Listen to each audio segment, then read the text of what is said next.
के चलते इस्तीफा दे दिया है। ज्यादा जानकारी के साथ हमारे संवाददाता विनीत दिल्ली से हमारे साथ जुड़ चुके हैं। विनीत, क्या जानकारी है? बहुत बड़ी खबर है। जी, निश्चित तौर पर मैं आपको बताना चाहूंगा कि जिस तरह से उपराष्ट्रपति धनखड़ ने इस्तीफा दे दिया है, एक बड़ी बात है। क्योंकि अगर हम बात करें, अभी संसद का मानसून सत्र जो है वो चल रहा है, और अगर बात करें राज्यसभा के सभापति के तौर पर उपराष्ट्रपति ही काम करते हैं, उनकी बड़ी जिम्मेदारी होती है। और ऐसे में उपराष्ट्रपति जगदीप धनखड़ ने जिस तरह से इस्तीफा दिया है, एक बड़ी खबर है। क्योंकि अगर हम हालिया समय की बात करें तो शायद ही किसी उपराष्ट्रपति ने जो है वो इस्तीफा में दिया था, लेकिन अभी जो है उपराष्ट्रपति ने अपना इस्तीफा दे दिया है। हालांकि उन्होंने अपना इस्तीफा में स्वास्थ्य कारण को बताया है, और जिस तरह की उन्होंने जिम्मेदारी निभाई थी और जिस तरह से उन्हें जिम्मेदारी दी गई थी, उसके लिए उन्होंने प्रधानमंत्री नरेंद्र मोदी को भी धन्यवाद किया है, सभी को धन्यवाद दिया है। लेकिन बड़ी खबर है कि स्वास्थ्य कारणों का हवाला देते हुए उपराष्ट्रपति ने अपना इस्तीफा जो है वो राष्ट्रपति को भेज दिया है। जी बिल्कुल, लेकिन ये बड़ा सवाल है विनीत कि आखिरकार मानसून सत्र का एक दिन और उससे ठीक पहले इस तरह से उपराष्ट्रपति का यह इस्तीफा। और जी, निश्चित तौर पर मैं आपको बताना चाहूंगा कि ये बड़ी बात है, क्योंकि मानसून सत्र जो है वो चल रहा है, संसद का मानसून सत्र चल रहा है, और उपराष्ट्रपति जो होते हैं वो पदेन सभापति होते हैं राज्यसभा के। एक ऑफिसियो हम कह सकते हैं, चेयरपर्सन होते हैं राज्यसभा के। उनकी जिम्मेदारी होती है राज्यसभा को जो है वो बेहतर तरीके से चलाना, राज्यसभा का कामकाज जो है उसे बेहतर तरीके से करना, समन्वय करना उनकी जिम्मेदारी होती है।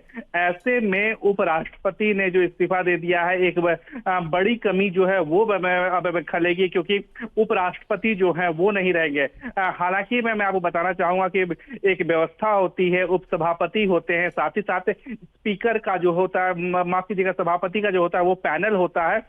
तो बिल्कुल विनीत, मैं थोड़ा सा रोकना चाह रहा हूं, ये एक्सक्लूसिव हम आप बता दें अपने दर्शकों को। उपराष्ट्रपति जगदीप धनखड़ के इस्तीफे की जो कॉपी है वो हम दिखा रहे हैं अपने टीवी स्क्रीन पर हमारे दर्शकों को। बिल्कुल विनीत, देखिए, उन्होंने 11 अगस्त 2022 को पद संभाला, और राजस्थान के किठाना शेखावाटी का इलाका है, किठाना गांव उनका, वहां से आते हैं। पूरे राजस्थान में कम से कम एक इस तरह से देखा जा रहा था कि भैरों सिंह शेखावत के बाद में वे उपराष्ट्रपति के तौर पर राजस्थान का भी एक प्रतिनिधित्व कर रहे थे। लोगों की भावनाएं इस तरह से उनके साथ जुड़ी हुई थी, लेकिन अचानक से उनका स्वास्थ्य कारणों के चलते इस्तीफा कुछ समझ से बाहर है। जी, निश्चित तौर पर मैं आपको बताना चाहूंगा कि जिस तरह से उन्होंने स्वास्थ्य कारणों का हवाला दिया है, निश्चित तौर पर, क्योंकि अगर हम बात करें उनके करियर के बारे में बात करें, तो जिस तरह से उन्होंने विधायकी से उन्होंने अपना करियर शुरू किया था, सांसद भी बने थे। इसके बाद अगर हम बात करें, पश्चिम बंगाल के वो गवर्नर थे। जब उन्हें उपराष्ट्रपति बनाया गया था उस वक्त वो पश्चिम बंगाल के गवर्नर थे, और वहां पर उन्होंने मौजूदा सरकार के कई फैसलों को लेकर के उन्होंने अपनी राय जो है वो व्यक्त की थी। अभी भी अगर हम देखें तो उनकी एक अपनी राय होती है, वो लगातार, चाहे वो हम उनके राज्यपाल के तौर पे कामकाज की अगर हम बात करें तो वहां पर भी वो अपनी राय रखते थे। कई बार सरकार से इतर उनकी अपनी राय हुआ करती थी, यहाँ पर भी वो अपनी राय रखते हुए में है। और जिस तरह से सदन को चलाना हो, या फिर जो अगर हम उपराष्ट्रपति के कामकाज को अगर साफ तौर पर देखें, जो हमें प्रत्यक्ष तौर पर दिखता है, सदन को चलाने की जिम्मेदारी जो होती है सभापति के तौर पर जो उनके कामकाज होते हैं, उसमें कई बार जो है वो रूल का हवाला देते थे, और रूल में से ही वो चलते थे, नियम से भी वो चलते थे। विनीत, हमने पिछले सत्रों में देखा कि राज्यसभा में जिस तरीके से विपक्ष उन्हें लेकर के आरोप लगा रहा था, उसके बाद कई बार वे भावुक भी हुए थे, और उन्होंने अपनी बात भी रखी थी कि मैं निष्पक्षता के साथ सदन चलाता हूं। जी, निश्चित तौर पर यही बात जो है वो मैं कहना चाह रहा हूं कि जिस तरह से उपराष्ट्रपति हैं, उनकी एक अपनी विचार में है, उनका एक अपना थॉट्स है, और वो रूल बुक को जो है वो लगातार फॉलो करते रहे। चाहे अगर कहीं जो विपक्ष की ओर से अगर कोई रूल बुक को फॉलो नहीं किया गया तब, या फिर किसी भी सांसद की ओर से रूल बुक को फॉलो नहीं किया गया तो उसको लेकर के वो जो है वो अपनी बात जो है वो रखते थे।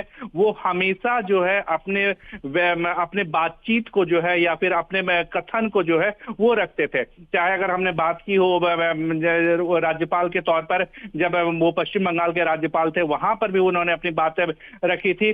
कई बार उनके बातों पर, बयानों पर या उनके कामकाजों पर पश्चिम बंगाल में भी मौजूदा सरकार ने जो है वो उन्होंने सवाल खड़े किए थे, जिस पर भी उन्होंने अपनी राय रखी थी। और उन्होंने साफ तौर पे कहा था कि वो जो भी काम कर रहे हैं वो संविधान सम्मत काम कर रहे हैं, संविधान के अनुसार काम कर रहे हैं। यही बात अगर हम देखें राज्यसभा में भी, जब उनको लेकर के विपक्ष ने उन्हें घेरने की कोशिश की, एक बार यहां तक कि विपक्ष की ओर से कोशिश की गई थी, हालांकि वो सफल नहीं हो पाया विश्वास प्रस्ताव लाने की। वहां पर भी जो धनखड़ है मेरा उपराष्ट्रपति, उन्होंने अपनी बात रखी थी और उनका साफ तौर पर कहना था कि वो हमेशा चलेंगे, संविधान के अनुसार चलेंगे, रूल बुक जो है वो जो कहता है उसी के अनुसार चलेंगे, और रूल बुक के अनुसार ही जो है वो अपनी बातों को आगे बढ़ाने की जो वो बात करते थे। और इसी कारण कई बार जो है विपक्षी सांसदों के साथ भी जो है विपक्षी सांसद जो है वो उन्होंने भी नाराजगी अपनी में जताई थी।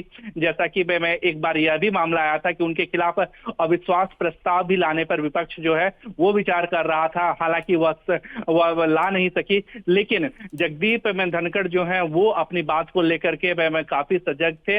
उन्होंने उन सभी मुद्दों को रखा जो संविधान सम्मत थे और जो रूल बुक में थे, उस बात को वो लगातार जो है वो रखते रहे। लेकिन अब हम देखें कि जिस तरह से उन्होंने स्वास्थ्य कारणों का हवाला दिया है, तो निश्चित तौर पर अब वो स्वास्थ्य कारणों से उन्होंने इस्तीफा दे दिया है, राष्ट्रपति को अपना इस्तीफा दे दिया है। जैसा कि न्यूज 18 अपने दर्शकों को दिखा रहा है, उसमें उन्होंने प्रधानमंत्री नरेंद्र मोदी को भी धन्यवाद दिया है। साफ तौर पर मैं कहा है कि उन्हें केंद्र सरकार की ओर से लगातार सहयोग मिला, चाहे उन्हें जो भी जिम्मेदारी दी गई, सत्ताधारी दल की ओर से जो भी जिम्मेदारी दी गई, केंद्र सरकार की ओर से जो भी जिम्मेदारी दी गई, उसका उन्होंने जो है वो पालन किया गया। उपराष्ट्रपति भी बने, उसके लिए भी उन्होंने प्रधानमंत्री नरेंद्र मोदी को धन्यवाद दिया गया, क्योंकि सत्ताधारी दल की ओर से ही उनके नाम का प्रस्ताव रखा गया था। प्रधानमंत्री नरेंद्र मोदी ने उनके नाम का प्रस्ताव रखा था और उसके बाद जब वोटिंग हुई थी, तो हालांकि नंबर सत्ताधारी दल के पक्ष में थे और वोटिंग हुई थी, उसमें उनको जीत हासिल हुई थी। इसी तरह जब वो पश्चिम बंगाल के गवर्नर बनाए गए थे, इसके लिए भी उन्होंने प्रधानमंत्री को धन्यवाद दिया। उनका नाम की अनुशंसा जो है वो केंद्र की ओर से की गई थी और उसके बाद उनको संवैधानिक पद पर जो है वो मौका मिला था। तो हम देख सकते हैं कि उन्होंने स्वास्थ्य कारणों से जो है वो इस्तीफा दिया है। किन स्वास्थ्य कारणों से इस्तीफा दिया है इसकी जानकारी जो है वो नहीं दी गई है, लेकिन सबसे बड़ी बात यह है कि उन्होंने अपना इस्तीफा जो है वो दे दिया। विनीत, आप दिल्ली कवर करते रहे हैं, क्या उपराष्ट्रपति की तरफ से कभी कोई जिक्र ऐसा आया कि उनको इस तरह से स्वास्थ्य कारणों के चलते कोई परेशानी हो रही है, या पहले आपने कभी सुना इस तरह की खबरें? जी ऐसा तो नहीं हुआ कि हमें महसूस हुआ हो कि उन्हें कोई स्वास्थ्य कारण हो, लेकिन उनकी स्वास्थ्य की लगातार निगरानी जो है वो की जाती रहती है, क्योंकि उपराष्ट्रपति का जिस तरह से प्रोटोकॉल होता है, उनके साथ हमेशा एक डॉक्टरों की टीम जो है वो रहती है, उनके स्वास्थ्य पर जो है वो नजर रखती है और कहीं ना कहीं उन्होंने में ही कुछ सलाह दी होगी। मैं विनीत आपको रोक रहा हूँ, इस वक्त हमारे साथ में इसी खबर पर पीएम त्रिपाठी साहब जुड़े, संविधान विशेषज्ञ त्रिपाठी साहब, स्वागत है न्यूज 18 राजस्थान पर। और अचानक से एक ये खबर आई है कि देश के उपराष्ट्रपति जगदीप धनखड़ ने स्वास्थ्य कारणों के चलते इस्तीफा दिया है। कैसे आप इसे देख रहे हैं? देखिए, निश्चित रूप से माननीय उपराष्ट्रपति जी का आज ऐसे अचानक त्यागपत्र देना वाकई एक बहुत बड़ा, मेरे लिए भी एक शॉकिंग न्यूज है जो मुझे अभी पता चली है। और देखिए, जरूर उनके स्वास्थ्य, चूंकि उत्तराखंड दौरे पर थे तो बीच में उनकी 2 मरतबे तबीयत खराब हुई थी जी, तो इस वजह से उन्होंने अपने पद से इस्तीफा दिया होगा। और जहां तक अगर देखिए इसमें संवैधानिक प्रश्न की बात करें तो चूंकि उपराष्ट्रपति राज्यसभा का संचालन करते हैं और अभी आज ही मानसून सत्र की शुरुआत हुई है, तो ऐसे में निश्चित रूप से एक बड़ा प्रश्न ये उठता है कि अब हमारे सामने एक चुनौती है कि हम आने वाले समय में फिर से एक उपराष्ट्रपति पद का चुनाव हमें कराना पड़ेगा। जी, कैसे एक प्रणाली, उस पर भी मैं चाहता हूं कि थोड़ा सा प्रकाश डालें। कितने दिनों में चुनाव कराना जरूरी है? क्या संविधान में इन बातों को लेकर के कोई उल्लेख है सर? देखिए, जब भी उपराष्ट्रपति अपने पद से इस्तीफा देते हैं या किसी भी कारण से उपराष्ट्रपति अपने पद से हटते हैं, तो ऐसे में जो संवैधानिक प्रक्रिया कहती है वो 6 महीने के भीतर चुनाव कराना आवश्यक होता है। जी, लेकिन चूंकि आपने देखिए मानसून सत्र का भी जिक्र किया है पीएम साहब, त्रिपाठी साहब, तो ऐसे में जी मानसून सत्र के बीच में उपराष्ट्रपति जी जगदीप धनखड़ का ये इस्तीफा, तो ऐसे में उनकी जो पदेन सभापति के तौर पर एक जिम्मेदारी है वो जी ऐसे वक्त में कौन संभालता है? देखिए, अगर ऐसे में जहां तक प्रश्न है कि उपराष्ट्रपति पदेन सभापति होते हैं, तो ऐसी परिस्थिति में जो राज्यसभा के डिप्टी स्पीकर हैं, डिप्टी स्पीकर राज्यसभा का संचालन करेंगे। और अगर मान लीजिए किसी भी वजह से डिप्टी स्पीकर भी मौजूद नहीं है, तो जो सबसे वरिष्ठ सदस्य होते हैं उनको जो है गिरा जाता है, और एक समिति होती है प्रिजाइडिंग ऑफिसर्स की, उस समिति में से किसी जो वरिष्ठ सांसद होते हैं उनको राज्यसभा के संचालन के लिए चुना जाता है। बिल्कुल त्रिपाठी साहब, लेकिन आप जैसे जिक्र कर रहे थे कि आपको भी ये चौंकाता है, और इस बात का भी पता चला कि अभी जब वो दौरे पर थे उपराष्ट्रपति, तब स्वास्थ्य की समस्याएं उनको आई थी। जी, अब देखिए, निश्चित रूप से वो उत्तराखंड गए थे, तो जब वो कुमाऊं विश्वविद्यालय के कार्यक्रम में गए और कई जगह पर वहाँ लेफ्टिनेंट गवर्नर, वहाँ के राज्यपाल से मिले, तो भी उनका स्वास्थ्य प्रभावित हुआ था।